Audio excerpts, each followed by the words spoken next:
Her arms were scratched like a battlefield. Marco rushed in like a hero, pulled her back, with security nearby. It's straight from a movie. Subtitles, she's about to get the official care package. Harlai resents the person, but Marco uses his superpowers to protect staff. She's sent to the break room, stepping into what feels like a surreal punishment zone, with her boss chuckling inside, disinfectant in hand. Next up is torture time, hands in the groove while a spotlight blasts her face. Even the sun could be tempted to blink. Projector starts flashing the confession book. She must read it carefully, with brainwave strength being the only measure of her devotion. If she doesn't hit the mark, it's rinse and repeat. Read until her sanity crumbles into confetti. That's the standard. Harlai is punished. Marco's heart breaks. He pleads with the female boss but gets hit by cup like a comedy. Little does she know, this boss just returned from a raid on her house. Why does she live next door to Marco?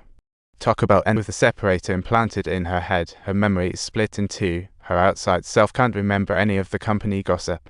To her, the neighbor is just an ordinary old lady, and last night she brought home an alien who claimed to be a colleague.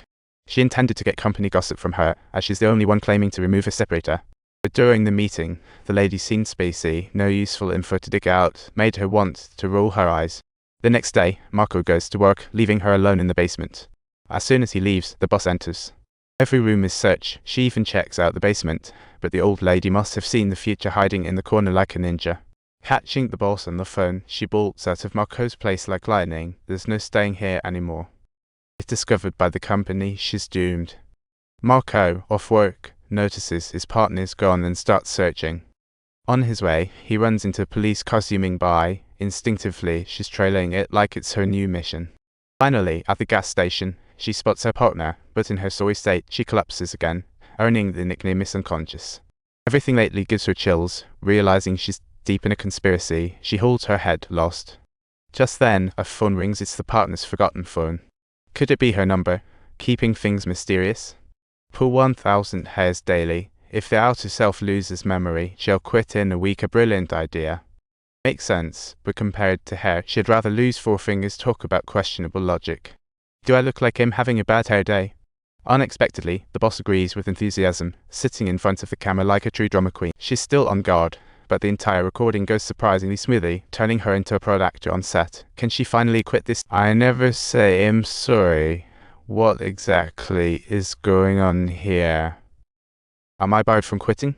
The porcelain plate in hand gives her the answer. Harlai, I watched your video. Let me subscribe. Now Miss Cable says, you refuse to cut your fingers, but do you know? In the end, we all have to face reality. So, I'm a person and you are not. I made the call and you're not on board. If you make any moves, I'll point your fingers at my hand. You know I'll find a way to keep you alive until you turn this around. Your resignation request has been mercilessly denied. The outside self won't quit. What can you do? But don't forget who Harlai is, just like a mud Buddha. Read the script 1027 times in the break room, driving the guard crazy. To make her give up. Not a chance. Today is set to be an extraordinary day, and the office battle is about to kick off. The clueless old man on his way for a visit accidentally stumbles on the company's real secret. Supervisor Marco has been caught napping by his boss. Golden supporting actor Little Fatty seizes Marco's desk, while Harlai, unnoticed, tiptoes. Snagging a roll of wire first, then a trash can, swiping an elevator card, and tossing it away like a... Looks like she's determined to go all out. She finally pries open the elevator ceiling, ties the rope to the beam, and opens the elevator door. Inside hangs a woman. Did she think too much? Nope. She happily went to work but ended up hanging in the elevator. Struggling did nothing. She hung in the elevator for a full 5 minutes until Marco got off work and discovered her. Just as they saved her, old Faye turned around to clean the elevator. Marco was promptly kicked out of his job, ignoring his physical state. He leaves with worries and guilt for Harlai, only to start losing memories. Blandly greets the guard, forgetting the intense drama just now. Next day, stepping into the elevator, his face turns panicky again. Only this time, outside the elevator isn't Harlai, but the female boss telling Marco that his mistake sent Harlai to the hospital. She hopes he'll reflect on his workplace chaos. After all, isn't he also a slave?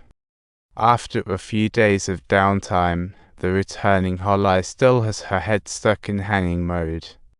To stop Harlai from going to extremes, the boss arranges for a doctor to observe 24/7, monitoring her eyelashes and even urine color. Seeing this, Marco knocks over a cup, saving Halai, and seizes the chance to shoo away the doctor, taking Halai to the secret lair. Marco thanks her, apologizing for blocking her resignation, but Halai ignores him and leaves, leaving Marco frustrated. Finally, Halai reveals her true feelings. She's not looking to resign, she wants the outside self to pay for his enslavement. Scaring him with the thought of being a slave would terrify him. Marco tries to calm her when a strange sound suddenly breaks out. How can there be sheep in an office building? Following the sound, they stumble upon a bizarre sight, thus the whole story unfolds.